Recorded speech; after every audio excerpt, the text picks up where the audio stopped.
Welcome to the Animal Training Academy podcast show.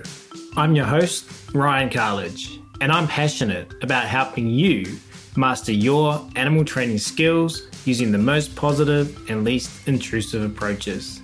Here at ATA, we understand that navigating the vast challenges you encounter in training requires a comprehensive base of knowledge and experience. It's common to face obstacles and rough patches on your journey that can leave you feeling overwhelmed and stressed. Therefore, since 2015, we've been on a mission to empower animal training geeks worldwide. We've aided thousands in developing their skills, expanding their knowledge, boosting their confidence, and maximizing their positive impact on all the animal and human learners they work with. We are excited to do the same for you. Simply visit www.atamember.com, join our vibrant community, and geek out with us.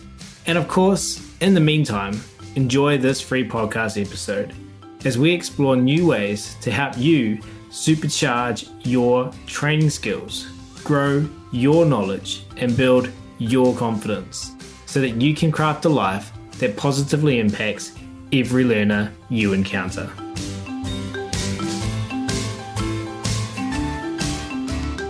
We will start today's episode where I'm thrilled to welcome to the show Karen Deeds. Karen is a certified dog behaviour consultant through the IAABC and co-owner of Canine Connection in Memphis. Since 1994, Karen has been a leader in the field, bringing 15 years of experience in assistance dogs and 9 years in the veterinary profession. She specialises in complex behaviour issues, including fear, anxiety, and aggression, with a specific focus on reactivity and puppy problem prevention. That's fun to say.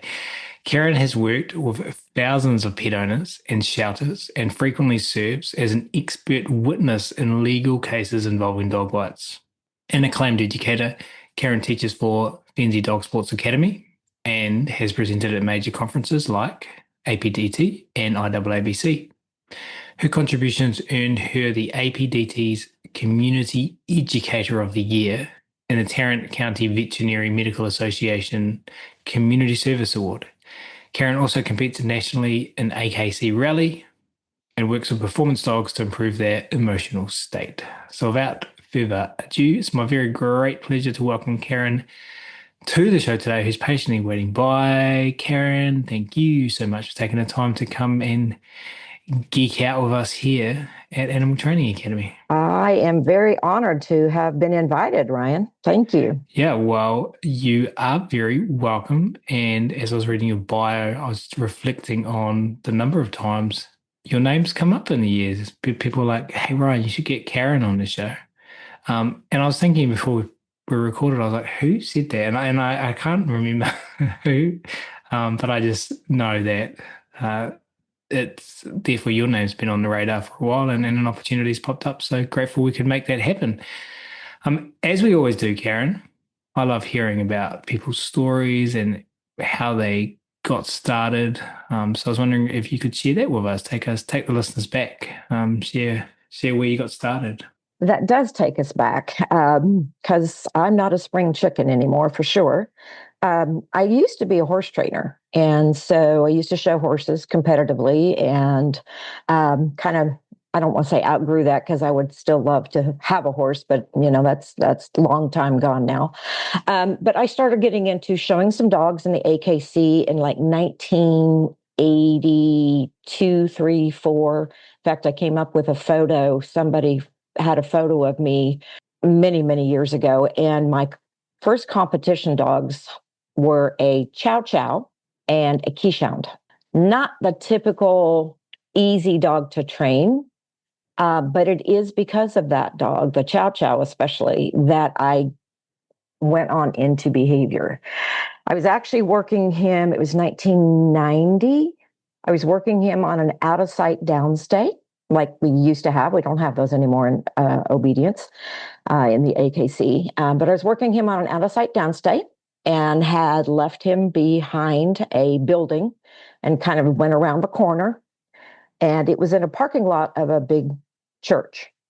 And I was behind the church and kind of backing away from the corner, hoping he would maintain his stay. And this is before cell phones and cameras and all that kind of good stuff, right? So, told you I was old. Anyway, I bumped into somebody, and he was either trying to wait on a drug deal or trying to break into the church. And he started to wail on me and started to beat me up. And I started screaming, of course. And my dog broke his downstay and kind of slipped around the corner looking at me and kind of like, Mom, are you okay?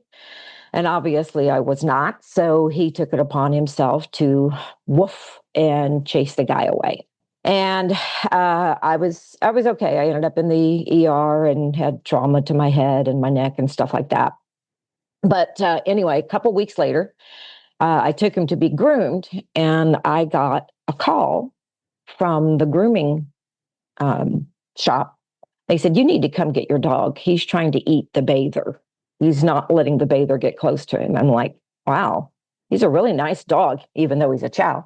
I said, he's a really nice dog. I do competitive obedience with him. I said, what's going on? And they're like, I don't know. You just need to come get him. We've never had this problem before. So I get there, and the bather is the spitting image of the guy who had assaulted me. Same long, dark hair, same complexion. Anyway, my dogs would have none of it. So when the kid comes out and he says, I don't know what's wrong with your dog. I can't get close to him. And I was like kind of a little freaked out because he did remind me a lot of the guy who had assaulted me. And so I said, well, is there anybody else that can get him out of the kennel? And this little blonde girl goes, sure, I'll try. So she goes back there. She gets him out of the kennel. She brings him up. He looks at the bather and does this deep, low, guttural growl like I really had never heard before. And I went, okay. I said, I think I know what's going on. Even though back then, I mean, this is 90, I guess it was. And this is long before, I mean, we really didn't know a lot about the difference between training and behavior. But I had been a psych major in junior college, and it was kind of my thing. And I thought, okay, well, I think I might have an idea on how I can make this better. So I hired that kid, and I went back that night, and I brought him a 6-pack of Coors Light beer, and which is a big American beer back then. And I brought a bunch of hot dogs for my dog. And I literally sat out at the end of the parking lot, and the kid was hiding behind a pillar in front of the store. And he would come from out behind that pillar, and my dog would grumble and growl. And I just started feeding him hot dogs. And I'd nod my head a little bit, and the kid would go back and hide behind the pillar. And, 30 seconds later or so, he'd come back out, and I'd cookies, hot dogs, nod my head, kid would go away. Kid comes out, hot dogs. Kid goes in, no hot dogs. Kid comes out, hot dogs. Kid goes in, no hot dogs. Kid comes out, dog looks at me and goes, hey, Mom, you got more of those hot dogs? And I went, wow, there it is. There's that shift that I wanted. Now he's looking at this guy at this distance going, hey, you predict good stuff.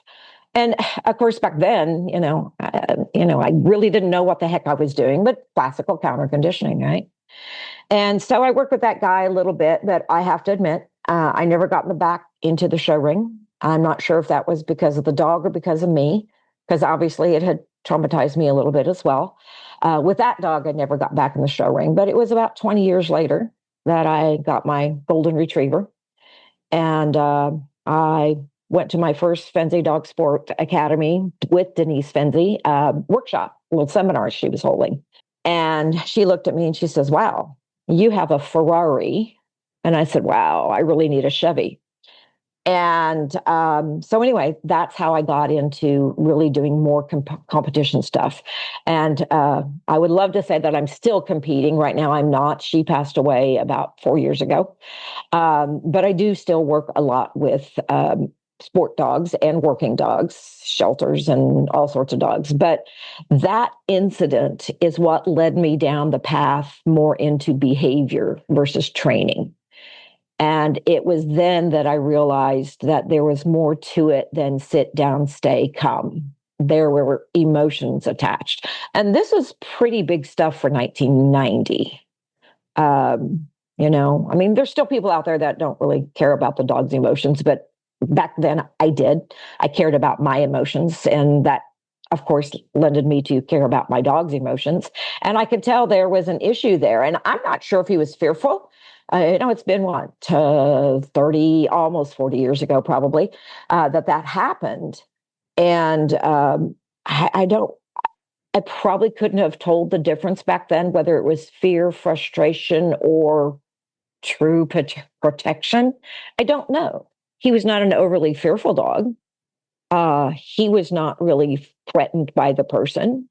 But anyway, so that's kind of how I got started, Ryan. That's where it all started.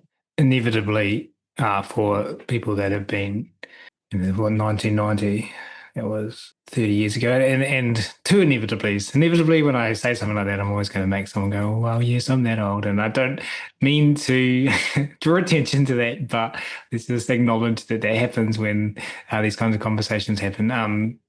And also inevitably, the second inevitably, we're going to have to just express empathy for the animals that have come and gone in your life during that period. So I appreciate that.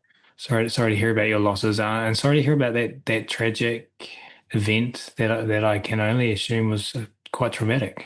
Well, it was, but again, and I think I can apply this to some dogs too. I mean, I grew up in the country. I was a horse person. I'm German. I'd probably call myself a pretty tough old broad. And I would look at the lens through what I would look dogs at, and I'd call myself pretty resilient. I had a lot of stuff. I had a house blow up. I had car wrecks. I had lots of traumatic things happen in my life, and I think they all influenced who I became. Just like what dogs go through influences what they become. And some dogs get very traumatized by it, and some dogs don't. Some people do, some people don't. I have to admit, the house, when I was 12, my house blew up, or our family house blew up, and it was natural gas leak. I will admit I do not want natural gas in my house. So that has certainly influenced me in that way, so that I don't have natural gas in my house. I just don't want it. I mean, I lost a family member in that. And so it's influenced me, but it doesn't mean that I just went, oh my God, I can never live in a house again. It didn't stop me. I mean, again, I think if you look at it from the point of view of how we look at dogs and people and their emotions are actually quite similar. And I love the fact that we're actually acknowledging that and accepting that dogs do have emotions, because I've seen that change over the last 20, 30 years in dog training, that it used to not be like that. So I'm glad to say that it is now, and we're starting to look at it. At least most of us, the people I hang around with are, right? Like you and your colleagues, and the people I want to speak to are the ones that kind of, I don't want to just speak to the choir, but I do hope that the choir can get bigger and bigger and influence other people in understanding that emotions matter, not just to people, but to dogs and animals alike. So anyway, I digress. Yeah, more empathy there. I mean, it strikes me how nonchalantly someone can say their house blew up, and not saying that you did say it nonchalantly because you lost a family member, and I don't mean any disrespect there, but for someone who hasn't had a house blow up, it's just such a contrasting experience, which as you pointed out, we can potentially learn from or reflect on in terms of what that might mean for our dogs and other whatever species you, the listener, might be working with, and how we just never know. Like we never know. Like a dog can't be like, yo, I don't like natural gas because this thing happened when I was 2. But it's not going to be natural gas. It's going to be someone at the park with long hair that scared them. Maybe not. Exactly. And ironically, I have had some dogs that have had a traumatic experience with something in the kitchen. And it probably wasn't natural gas, but there were times when like the dog had stopped going into the kitchen. And I'm like, okay, of course, I'm thinking, okay, was there a sound? Did you drop something? Did something happen? And they're like, no. And I said, okay, this is really going out on a limb, but do you have natural gas? Have you had it checked for a leak? And I honestly have had at least one case where there was a leak, a small leak, but the dog picked up on that. And we've all heard those hero stories about dogs that have, pulled people out of the fires and all that kind of stuff. I will have to admit that our dogs did not do that when the house blew up, but they all ran for the hills for the most part. But we know that dogs are that sensitive. Some dogs are that sensitive, and they can pick up on that. I mean, in the assistance dog industry, a lot of times the seizure response dogs, when I was working with those dogs, we would train them to alert or indicate on a specific, typically back then it was a visual trigger. We weren't using odor at the time, and I think they are now. But back then we weren't using odor. It was like, okay, the hand starts to tremble, and that's what we're going to teach the dog to respond to and go get help or whatever. But what I found with the dogs that I did train for seizure response, or that I placed as a seizure response dog, was a lot of those dogs started to pick up on what happened prior to that. And again, that's just that intuitiveness and that sensitivity. And to discount that in a dog just is injustice, in my opinion. It just really is.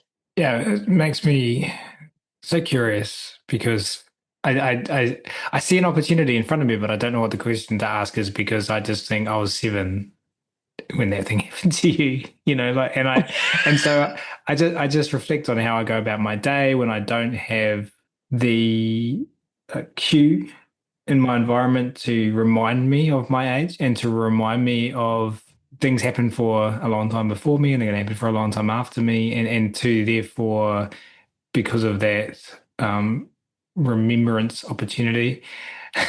How's that for good lingo? There you go. I get an opportunity to reflect on like how far we've come, and even in 1990, like we were probably like, oh, we've come so far, but then you probably look back then and go, we've come so far since then. So even now, in 20, 30 years, we're gonna look back and go, oh God, we've come so far since 2026. But right. The opportunity, I think, that's for my listeners more than me is to say, hey, well, what do you think when I say these things? Like, what do you think about the progression of our industry and what has changed and what you feel hasn't changed but needs to change? Boy, I mean, I would just love to have an opportunity for a bunch of people just to, I don't know, a week away somewhere and just have that dialogue with the people that aren't here anymore. Like, sit down with Karen Pryor, right? And of course, Bob Bailey, who still is here, but with the pioneers of the industry, so to speak, and just talk to them. And we know how they influenced us, and then how you and I will influence somebody else who's just starting out. And it's always wonderful when I have the opportunity to see a younger person. Not that that's hard at my current age. Most people are younger in the dog training behavior world for the most part. But it's so lovely to see the young people get it. But I do think that sometimes these young people aren't aware of where we've come from and how that can influence how they train or how they believe. So they haven't seen the dark side and how we've come through that. I have a very good friend down in Texas, and she said she had never trained with anything but except positive reinforcement. And, I'm like, wow, it must be nice, because I remember the choke change and the pinch collars. And even then I was the cookie pusher. I remember going with my chow chow. I remember going to a competitive obedience class, and we have no food on us. There can be no food in this building. And I'm going, my pant legs are my pockets are filled with hot dogs, and I'm just hoping I don't get caught. But we've seen the changes, and it's kind of hard for some of the newer people to even understand where and I'm going to say the other side comes from. How could they even come from the thought that we need to dominate our dogs or they're pack animals? Well, it wasn't that long ago that, we talked about dogs being pack animals. And of course, it still depends on who you talk to, whether we believe they are or not. But I think that can influence the newer people to not know where we've come from. History is important. And I think that's a very big part of where dog training should go, is kind of to look back a little bit. Maybe I'm antiquated in my idea, but anyway, I think it's influenced me greatly, and I would like to think that the newer kids on the block, there's a term there, right? The new kids on the block would actually get some benefit from looking backwards. So I don't know what do you think about that, Ryan? Well, you cued me to just go on a completely different thought path, thinking back to the 90s and the actual band, the New Kids on the Block, and like, Christ, I haven't thought about them for a long time. I think it's humbling. And again, I think it makes me curious about social media, and you would have seen that come and impact. A word that you used was influence and impact, influence, and maybe the reinforcers have shifted. Maybe trainers who are entering the field in the last 10 years seek attention in a different way. I pause to say more because I'm curious if attention was still a significant reinforcer, but how we get there, and then the quickness and when I say quickness, what I mean is we have tangible things like likes and video views and these things which come and go, and they're quite fleeting. Right. But the focus on that maybe takes us away from that's what that maybe takes us away from. And I was going to say that's why I saw the opportunity today, and I wanted to take it for this very reason, that we are taken away so often from the opportunity to reflect. And for people that have been trading longer than some of the listeners of the show would have been alive, again, don't mean to do what always happens when I do that, but it's true. You're good. You're totally true. Like, there was an opportunity here. So hopefully for the listeners, it's been valuable to just remind you today, and it can not be part of your day tomorrow, but just for today to just remember we're also got a long way to go still. No, totally. And I get so excited when I get an opportunity to see or work with or observe some of the younger people. I had the opportunity actually last weekend. I spent almost a week out at the Fenzi Dog Sport Academy Ranch. And we kind of had like a little trainers retreat thing. And I got to go to a seminar with Dr. Sherman Knapp and Bobby Lyons. Amazing. But that's 100% its own thing. But just hanging out, there was a gal there that is actually like the intern on the ranch. And she's this young, impressionable, lovely young lady who just wants to learn all the things. And, she's got such an amazing opportunity. I am so jealous, so jealous. I'm so jealous of all of the younger people. And it reminds me of, and you and I had talked about, had an opportunity with working with some younger people who are obviously much more studious and probably intelligent than I am, certainly more schooled.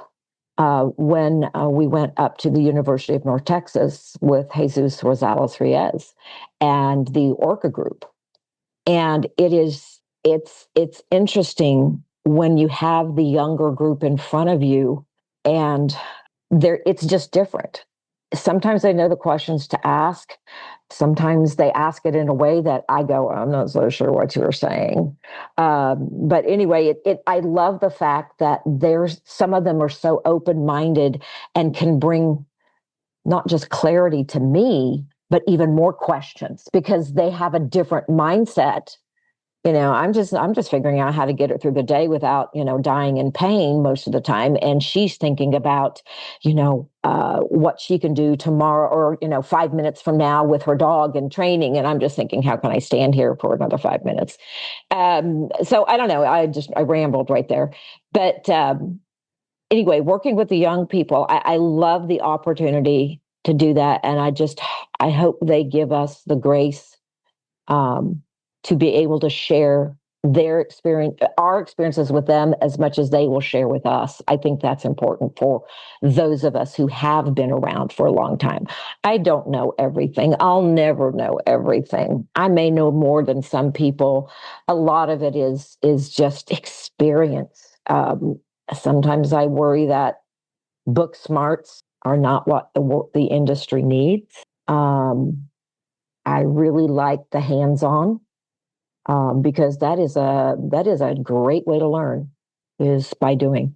So let's put ourselves in the room in Orca. Say that slowly so it sinks in for people because I appreciate that not everyone listening to the show will know what that is. They're like, why are we in a room in a giant porpoise? Right. And a big killer whale, right? Yes. So ORCA, the organization, I can't believe if I can remember this correctly, the Organization for the Reinforcement Contingency of Animals. Did I get that right? I think I did. Yeah. I mean, you're asking someone who it's the blind leading the blind here, Karen. I think so. Yes. Okay. I think so. It was also known as the Art and Science of Animal Training. And it was, I don't know, it was probably my favorite ever weekend workshop seminar. It started out as a small thing. Bob Bailey would show up to the University of North Texas where Jesus was teaching, and he would kind of do some things. It was kind of like the precursor to Clicker Expo. Most of you should know what Clicker Expo is. It was kind of like the precursor to that. And so it kind of was run Bob Bailey, Karen Pryor, and I remember probably the first time I went, it was in a room not that big. I don't even think they sold tickets to it. And it was just like, yeah, come see Bob Bailey. And most people were like, who the heck is that? And I remember my husband and I both went. It was just like, oh my God, we're in the same room with Bob Bailey. And that's kind of when Orca was born, I think. But anyway, it was a big deal. And unfortunately, COVID put a kibosh on that. I actually went to the last ever held in-person Art and Science of Animal Training put on by Orca, which was in 2020 in February, I do believe, before the world shut down for COVID. And it was the last thing that we did that spring. Ugh, it's horrible, winter, whatever. But that's what it is. I think they do it online now some. And I know Mary Hunter and Jesus have a lot of good stuff with Behaviour Explorer. And they're the people that kind of created Portal, which definitely don't ask me what Portal stands for. I have no idea. I just know I love to play it. And before COVID, after my husband and I had an opportunity to speak at Orca, we had a bunch of people at the Orca. I shouldn't say at Orca. It wasn't the conference. It was a classroom full of Orca students at the college. So there were probably 20 people, and my husband and I were there to talk about multiple marker systems or strategic placement of reinforcement and strategic reinforcers. And multiple marker system, location specific markers. It's got several different names to it. But we were up there to talk about that. And we had a group of students that would come down to our facility south of Denton and play Portal. And we would, we'd stay up till 11, 12 o'clock at night playing Portal. And then those poor kids still had an hour and a half to drive back home. So it was wonderful to work and play with the young people that I'm sure are out there influencing what I get to know, what I know now. They're the ones doing the doctorate programs and getting their PhDs and all that kind of stuff. And so, glad they're there, because I'm just in the trenches still, learning from them, as it should be. And a couple of things. Mm-hmm. One, we had a story about because I just think this is a bit, again, I'm on this show like going like, how do I best use this time? And I never have enough time to ask all the questions I want to ask. But I would kick myself if I didn't see opportunities in front of me, not for me, but for the listeners of the show to take them on a journey and the way that I think is valuable, because I get to do that because I'm the host. That's pretty fun. Yes. Fun. But that is this. You talk about being in the trenches and the difference between, it reminds me of this concept of learning from a textbook versus doing. So I could say to you, don't touch a hot stove, Karen, because that's going to burn you and that's going to really hurt. And you can learn, okay, I don't touch hot stoves, but is that the same as touching a hot stove? Like we get the same learning, but they're very different ways of learning. And I just see the opportunity here for, because some of us are like super geeky, like we like the peer-reviewed, replicated data to back up the things that we talk about, and we like to use the words that are used in those peer-reviewed, replicated studies. Some of us, don't know that, and they're in the trenches, and there's no right, there's no wrong, there's progress. And you just described me right there, and I do like the peer-reviewed, but I need somebody to explain it to me half the time, right? Because I am not that geeky. I try to be, and I think I'm decent with it. But sometimes it takes me a little bit of, okay, unconditioned stimulus, conditioned stimulus, discriminative stimulus, the DS, the US, all of those little things. Give me enough time and research time, and I'll go, oh, yeah, I know what you mean. But here we were, I'm going to go ahead and tell this whole story. When we were at Orca with Jesus and his PhD students and his graduate students and all this, like I say, these young kids that were smarter than we were for sure, probably much more educated than at least I was, although my husband was a graduate of UNT. I never went to college. I went to junior college for a year or whatever, a couple years, and went, yeah, this is not me. Not me. Just not me. I just wanted to do the stuff. And so I remember we were talking about multiple marker systems and the location-specific marker cues. And one beautiful young lady looks to me and she asked me this question.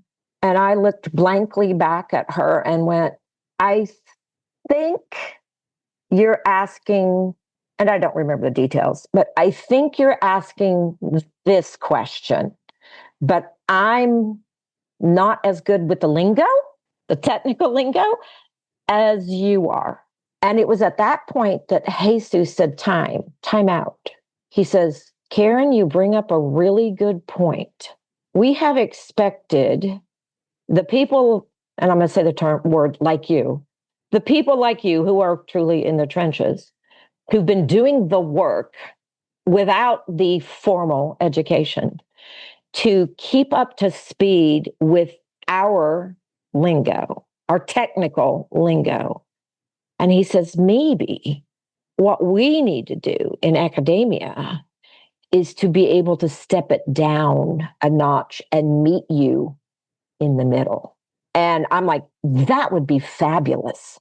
And so I do rely on the people that have the skill, like you, Ryan, that have that geekiness and understand all that.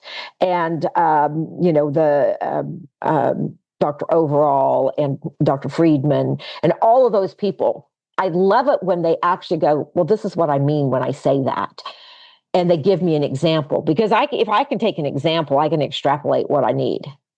And so that's where I come from. We're different, but we're the same. We just may speak a different language. And I don't mean, language. I mean just technical versus non-technical. So that was a fascinating moment for me, obviously, because it made a huge impact on me. I don't know if it made as big an impact on her as it did on me. And I think it did with Jesus as well. I'd love the opportunity to ask him. I honestly don't think I've seen Jesus since then, because that was like 2020. And the world ended after that. And then I moved to Tennessee.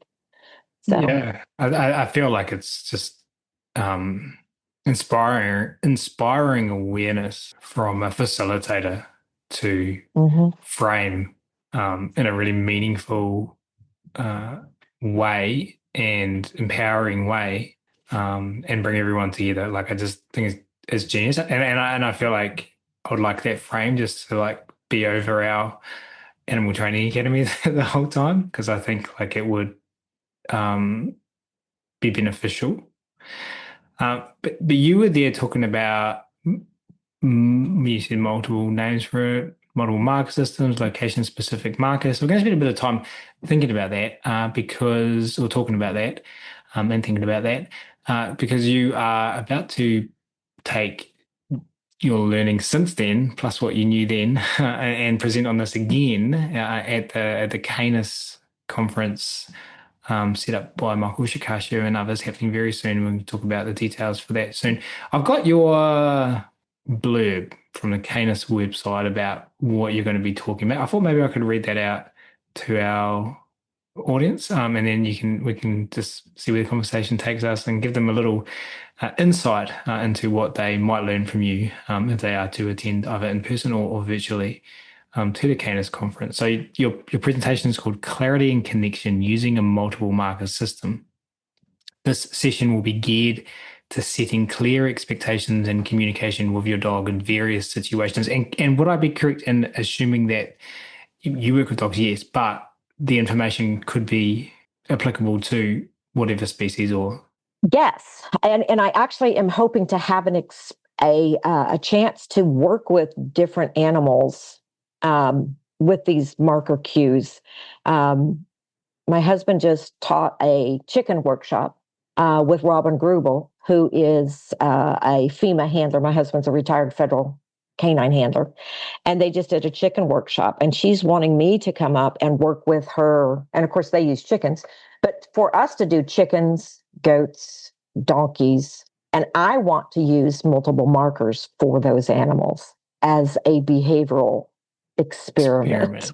Well, I am at my core a bird nerd. So, when you talk about the other people in the dark side, you're coming into the light side working with chickens. Just want to say, I mean, Yes, they're dinosaurs. I mean, like, what more do I need to say? they are. Anyway, and then continuing back to your blurb, we will learn how to change, continue, or create a tendency, the three C's for our dogs, to assist in addressing common non-sport behaviors.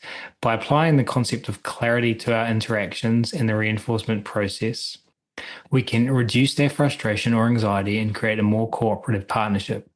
We know that many sport dogs have benefited from their use, so applying a multiple marker system to the concept of stimulus control, impulse control, and even common or severe behavior cases can not only be fun, but beneficial.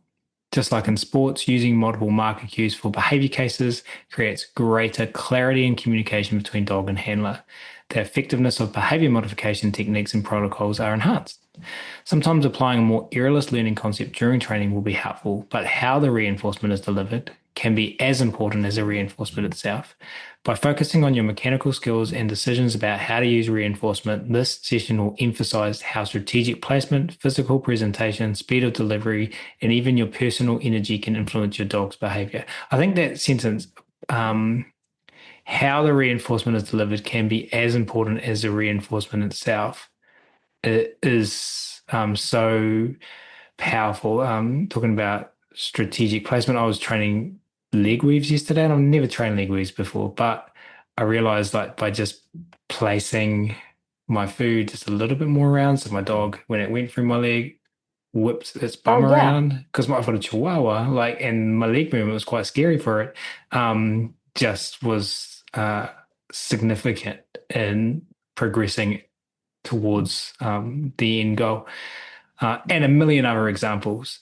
So I just love that how the reinforcement is delivered can be as important as the reinforcement itself.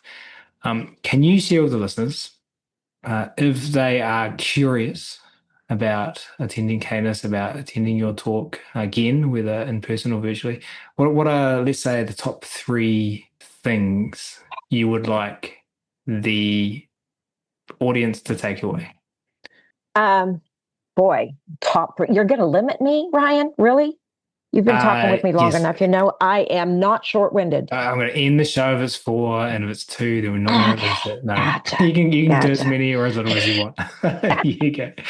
Well, I mean, you know, the whole concept, like I say, started with the sport dog world, and I was using it with my at the time sport dog, and really enjoyed what I was doing with him. And it so happened I started with a behavioral client, and she had been doing clicker training for quite a few, like for 2 or 3 years with this little healer. His name was Cyrus.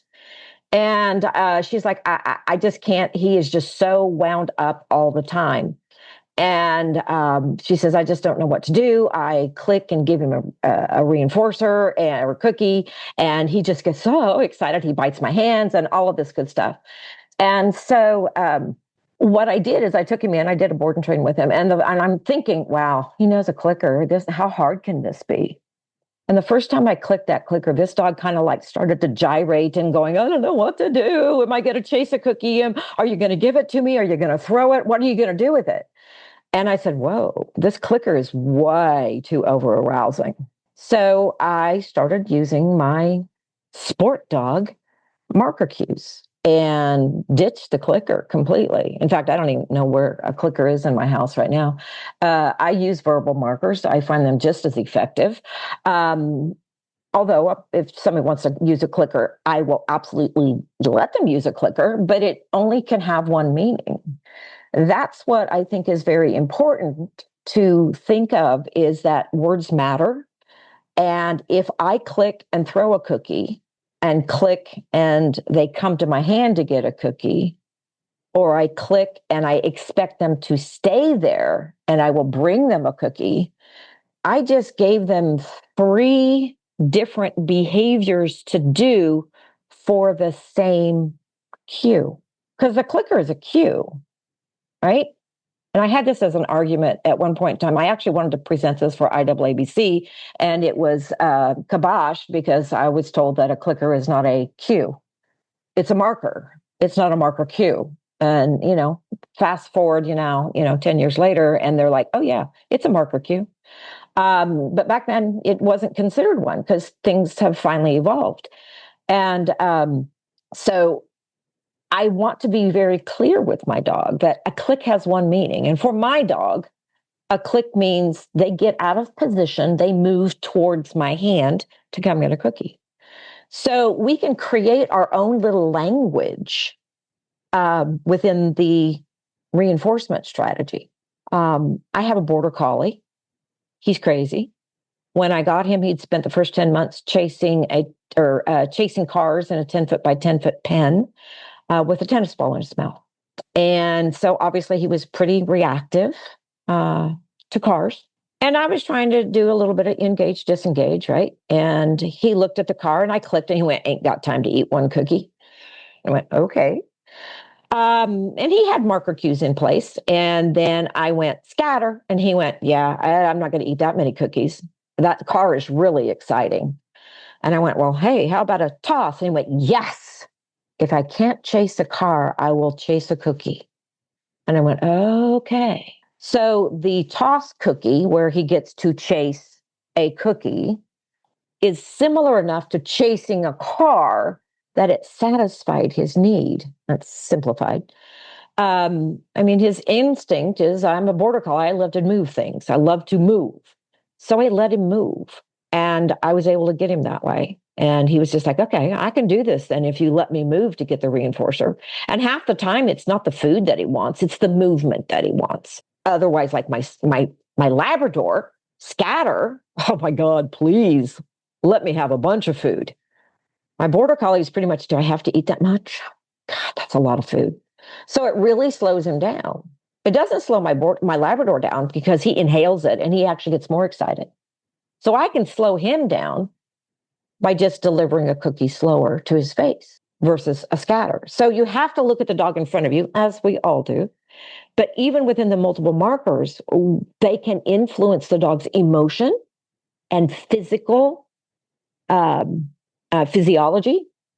Whereas, okay, if I put food on the ground, that lowers the dog's nose, it lowers their head, it keeps them from jumping up.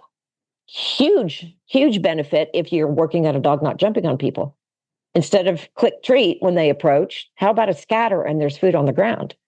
So pretty soon the dog starts to approach and goes, hey, food on the ground. I don't think I'm going to jump. So that's kind of how we utilize marker cues for behavior. And then we also need to do it like, again, with my Labrador, a scatter. If I just scatter and lay a bunch of food down, he's like, yes, he hoovers it. But if I do scatter, 1, 2, 3, 4, 5, I slow him down. He takes a big breath and he slows down. So they pick up on our emotions and our energy as well. So we utilize all of that when we train. It's not just the reinforcement, it's just not the food. Clean mechanics are so important, sometimes for behavior, certainly for precision skills. But mechanics are probably less important for behavior than they are for competitive type skills. But the delivery of the food can be extremely important. Up, down, moving, deliver to you, you come to me, all of that. One piece of food, in a box, in a bowl, you can use a lot. My Labrador or my Border Collie probably has 6 or 7 food marker cues and probably 8 or 9 toy marker cues. Some of them aren't verbal; they're visual for the toy, but they're there, and he understands what they mean. So right there, the dog had to learn. And so sometimes learning how to eat food and how it's delivered is learning. They may not be able to learn how to focus on you yet, but if they can learn how to eat, we can then get them to focus on you or to sit or to down or whatever. But if a dog can't even listen to words, they're not going to ever be able to listen to our cues, our behavior cues. Anyway, it was a long-winded answer, wasn't it? I call it passion talking. And okay, as a Theresa McEwen word, so people often say, like Ryan says, but I got that from Theresa McEwen way back, I don't know, a long time ago. But anyway, yes. So many questions. Firstly, I think I'd like to hear your input on this. If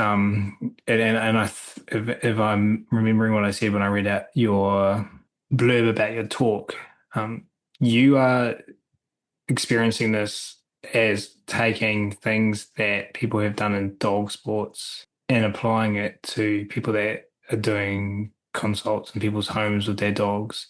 And hold that for a second. And the question is this information for trainers to use in that context, or Sash, or is it something that you think would be beneficial for clients to use with their dogs at home? Who is the ideal audience? Because this will lead on to my next question. That this talk is talking directly to. Sure, both. I mean, I teach all of my clients, pet dog owners, sport dog owners, working dog owners. They all learn this. The biggest hang up tends to be with people who have trained before with a clicker. And they're like, well, that's so complicated. I'm like, well, really, it's not. When I say toss, I'm tossing a cookie. When I say scatter, I'm scattering food. It's really pretty common sense for the people. Oh, so when I do this, that's what it's called. And that's what I say before I do it. I'm like, yeah, that's it. But by all means, I think trainers, if they were to start to utilize these more, they'll be more mainstream. And I think we will get results faster in the home. It has helped me dramatically. A lot of my colleagues that I know personally, back in Texas mainly, they might feel comfortable using one or two. And maybe for this dog, we use these two. And for that dog, we use two different ones based on the dog's needs, energy, what our expectations are. So I typically teach 4 as a minimum. All of my clients are going to get 4. Or if I am working with the dog myself as a board and train or something like that, I will probably teach them 4, but they may not go home with all 4. I will use those marker cues to influence the behavior until I have it on cue and I have it with the right emotional response that I want. So I do think this is easily for any pet dog association of professional dog trainers. By all means, if you are doing nothing but pet dogs, that is who this is geared for. The sport dog people mostly already know this stuff. Most of the FDSA people, yeah, they already know it. Anybody who's doing competitive sports and have been around the FDSA community very long, they already know about multiple markers. I do get a lot of behavior people that take my classes online or that I work with in person or remotely that have never heard of them. And I hear a time and time again is, oh my God, scatter is a miracle. Who would have thought throwing food was so effective? But it can be. And it's not necessarily throwing food. I don't throw food. I place food. I don't want the dog getting excited. That's the anti-effect I want of a scatter. But So here's where my thoughts are, and they're leading into a question. If we're using a click for everything, and I'm going to share my thoughts with you, and feel free to push back or share a different perspective. The click is a cue that says, depending on the trainer and depending on what's been learned. But I think for a lot of teams, the click would cue the learner, whether it's a dog or a different species, to stop what they're doing, look towards the human learner in the context for more information about what's going to happen next. And that could be, I'm coming to you, you come to me, we're going to throw some food. And so we can get results of that. What we're saying here is that there is so much opportunity in that space to, like with the leg weave example I gave before, like with your dog in the car example, there's so much opportunity to play around. And I got Sarah Sterling in my head, and I know she's been someone who has influenced your thinking in certain ways as well. She has a beautiful saying, says clarity is kindness. To add some clarity for everyone involved, in terms of slowing the dog down, like you said, by maybe placing the food rather than doing a fast, wide scatter, or just where we place it, which will orientate the learner in a specific way, which is beneficial for us to keep going. So there's that. And then the question is, I'm curious to get your thoughts on, I'm curious if we've muddied the waters for ourselves by emphasizing and focusing so much on clicker training, and that has moved thinking away from it being a cue. And if we're going to be teaching our clients cues for our dogs to recall to us or to station, it's just another cue. But clicker training kind of goes, oh no, clickers, that's different. That's like, do you know what? Is my question making sense? Because I'm no. always where it makes sense in my own head, But where I can take this, it's funny. I mean, oftentimes what we start out with as a marker cue, becomes a behavior cue. I'll give you an example. I'm going to go back first and say, when I first started using these multiple markers, I would, and I see a lot of people still doing this, I would click, toss, and throw the food. Click, scatter, and deliver the food. Click, come to my hand, right? And so the dog started to realize, yeah, the click is somewhat irrelevant. It's the body movement that's going to predict the food, not the clicker. But I went through that phase, and it's so funny because I have a lot of videos, and a lot of them are old, and I'm like, oh my God, that's a great video, except I'm click toss, click scatter. Said I don't want that redundancy. I think it's redundant. You don't need the click because the scatter is the click. And like what you were talking about, I think, for example, I taught my little dog, my little terrier, who likes to steal anything and everything and chew it. One of the first things, and probably about the only thing, not really, but was drop. And it was just right. I mean, when we normally teach marker cues, the click was, here's a cookie, come get a cookie. Click, here's a cookie. Click, here's a cookie. And I started teaching drop, and I'd throw food on the floor, drop food on the floor, drop food on the floor, drop food on the floor. Just like Chirag Patel teaches his drop, right? I stole it from him, to be honest. And but what started to happen is when I say drop, she responds to that cue by spitting things out. So now it's a behavior cue to spit things out. And then she runs to me, and we used to go get a cookie because I don't have to have cookies on me anymore. When I was teaching it, I did. But I taught it by just simple repetition. Drop food on the floor, drop food on the floor, drop food on the floor. She had nothing in her mouth, but she learned that every time she heard that word, food was going to come. So she might as well get whatever is out of her mouth, which in the beginning, nothing, and to prepare to eat. So now when she hears that word, if she has something in her mouth, you can physically see her go, blah, blah, blah, blah, and spit it out. And then she looks at me, and, sometimes I just call her to me and I give her a scritch on the neck, and I go pick it up.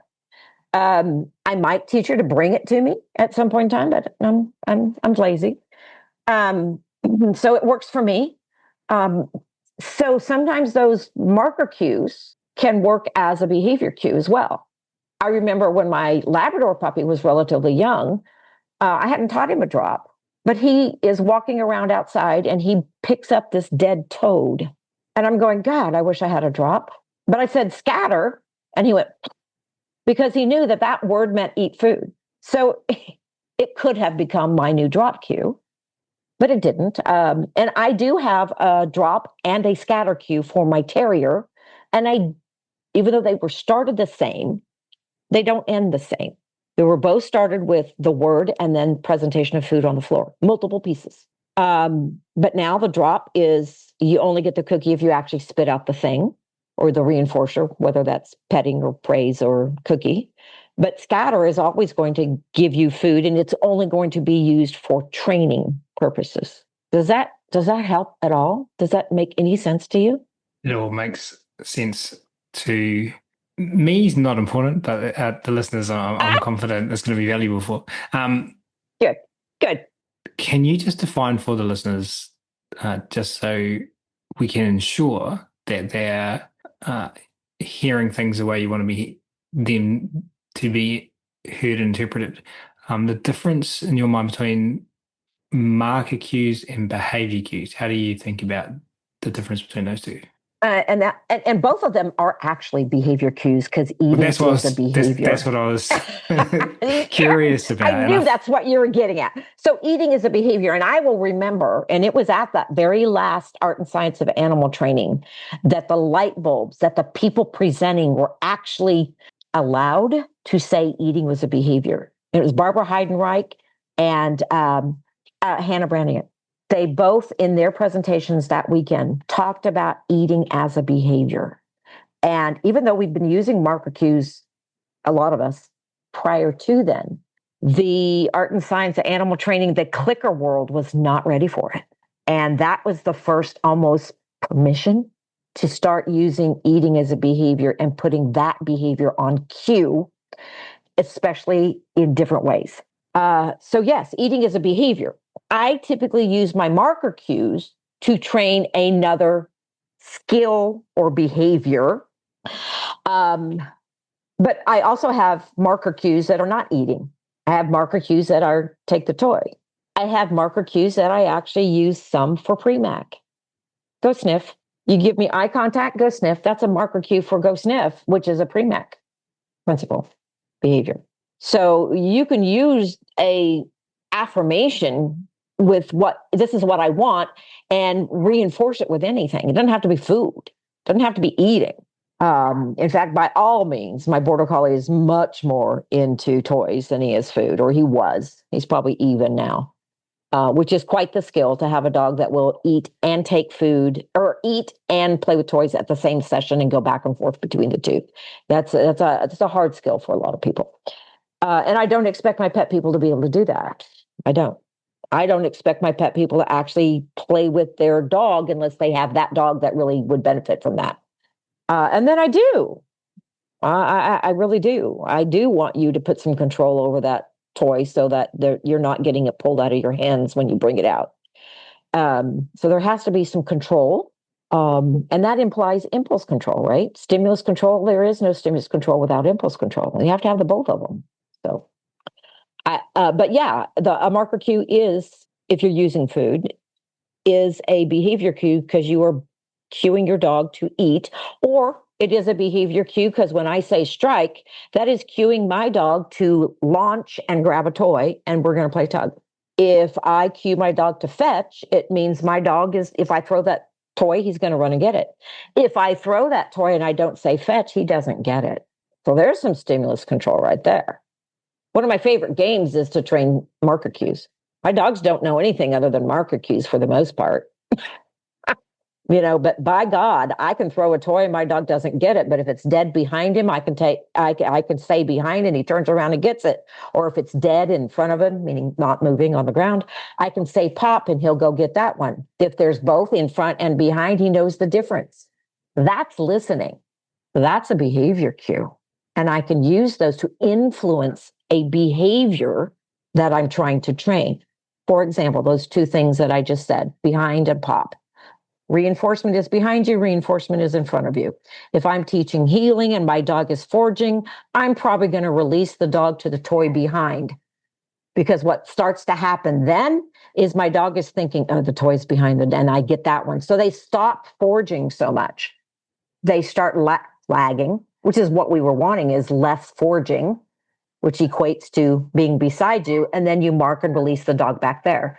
So you use that tendency of, if that dog is foraging, I want to change the tendency of foraging to being beside me and or lagging, and I'm going to reinforce behind. I even have a food behind me, and it's called tush, which is like another term for your rear end.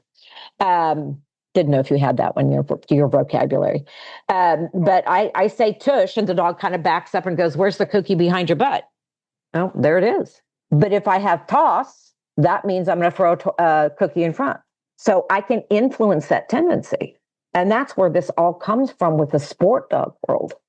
And, I've just utilized it now in the pet dog world for behavior.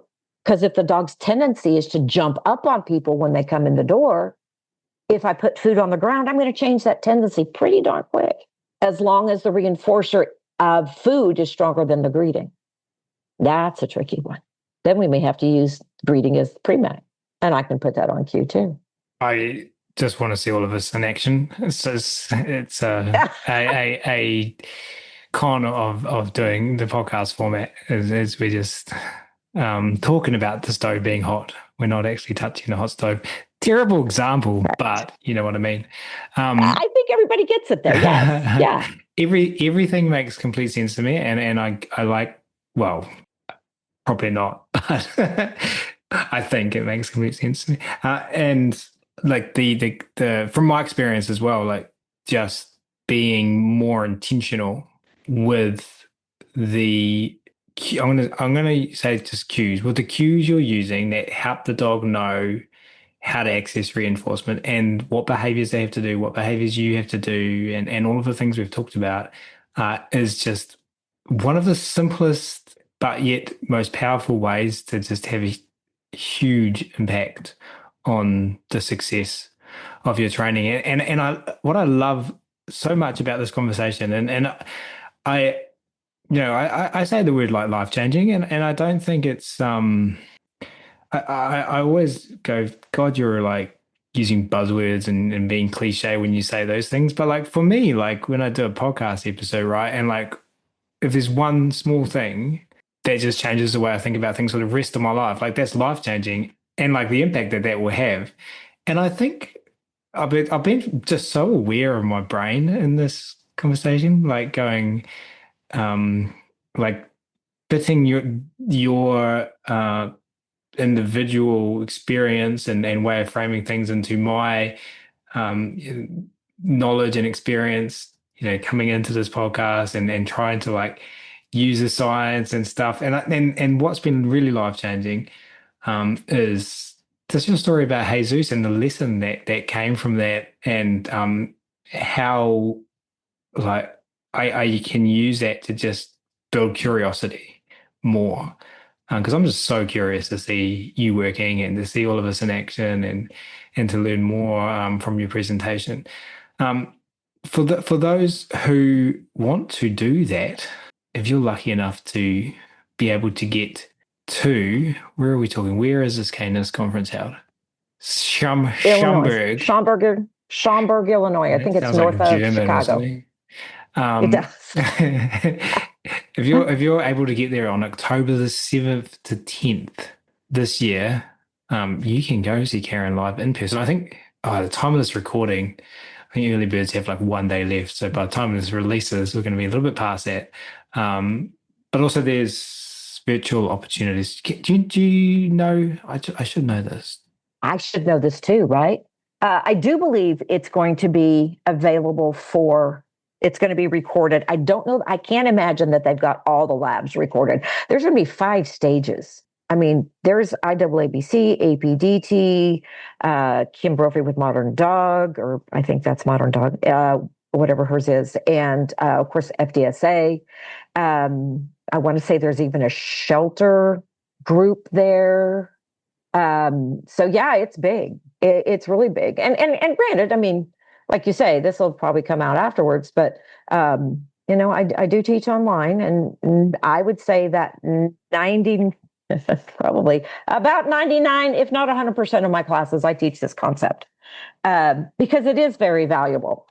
Even when I do teaching things like the dopamine box or circle walking, I did a 3-week class on circle walking. Really didn't use a lot of marker cues in that one. Some when I taught leash pressure, which that's actually one of my other Canis topics is negative reinforcement and leash pressure. Whew. Challenge accepted. And because that's a biggie. But for the most part, I definitely teach a lot of marker cues. I think it is an extremely valuable tool for a trainer to have in their toolbox. Agree. I teach the ability for people to examine their reinforcement systems, which I learned from Mary Hunter. And then this, which just blends, pairs with everything you've been talking about today so beautifully. Good. I'm just looking on the website. You can attend virtually. There's virtual registration or in-person registration, working spots. A whole bunch of fun things on the website, canisconference.com. Go check it out, everyone. One last question we always ask our guests is, Karen, can you take our listeners into the future now? Take your last 36 years of experience and share what you really want to see happen in the next 5-10 years in our industry. I would like to see us come together. I'm so tired of the us against them. That's all I'm going to say. Just because I don't bash somebody doesn't mean I approve of somebody. I think that's a big thing for me right now. I love what I do. I like to change people and give them a reason to want to change. If they're doing something that, I don't think is good for the dog. But I don't think by bashing them, that's going to happen. So I would really like us to try to come together and help educate everybody without the vitriol that's out there. That's kind of where I would like to see it before I die. Is that we can all sit in the same room and talk together. And I don't know that it'll ever happen. I don't see how it could, in all honesty. But I would like to at least have it get better than where it is now. It would make me feel so much better because I'm not force free enough. I'm pretty positive reinforcement trainer, but I'm probably not force free enough for many. I mean, I just going to talk about negative reinforcement, and I just did circle walking. So that's probably enough right there to knock me out of that position. I don't think so. I am as kind to animals as I can be. But I do think that there are times when we do need to train dogs. We can't just let them run amok. So that's where I would like to see us, is just a little bit together more. That's it. Peace and harmony. I've given up. I don't blame you. Trying to please everyone. Mm-hmm. Yes. Well, I don't know if I even tried to. that, but I've become less. See, and that's interesting that you didn't even try. I mean, I did. I tried to play both sides. And I finally said, you know what? I'm going to train the way I'm going to train. And this is the way I train. And if you don't like it, sorry. But I'm not going to bash the people that train differently than I am. I'm going to support the people that I like training. I think there's more to training than just getting results. I think we have to look at the emotional and physical well-being of the dog when we train them. So there is that. But yeah, I mean, I tried, but I'm done trying. I'm with you. I'm totally done trying. And I've kind of found my group, I think. And it's kind of right there in the middle, maybe. I'm hoping. It's where I'd like to be anyway. As with so many areas of my life, I have Susan sat on my shoulder saying, in something she said, I can't remember, to me or in a presentation or a podcast or maybe some other media, was that when the line of people going down the street and around the corner that want to learn from you dries up, then you can go and spend some time trying to reach out to others. And you don't have to abide by that, but I think like any time as well that my energy, saying this from the position of having a 6-year-old and a 2-year-old human learner at home, any time that takes my energy away from them or takes my energy away from the people that do want to listen to me, there's an opportunity cost there, I think, to serve those people. So I get it. I feel similar, I believe. Can you just, before we finish up, let everyone know where they can go online to find you, find social media, website, Sure. contact? Social media is just my name, Karen Deeds. I am in Memphis, Tennessee. My company's name is Canine Connection. www.deeds, my last name, canineconnection.com. It's all spelled out, DANINE, connection.com. My husband and I are there. Email is on that. You can email us. You can get on Facebook and PM me, contact me that way, whatever. I'm there.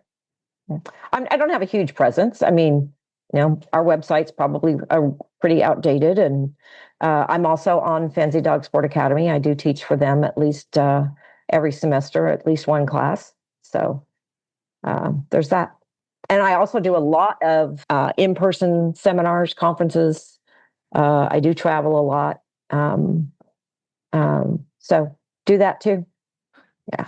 We will link to all of this in the show notes for you, the listener. Although, Karen, I don't know if anyone actually ever looks at the show notes.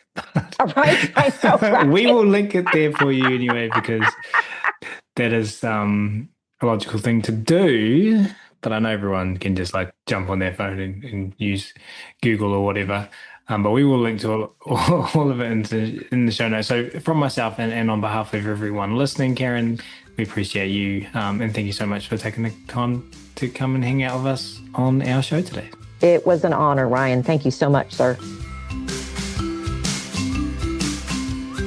And thank you so much for listening as well.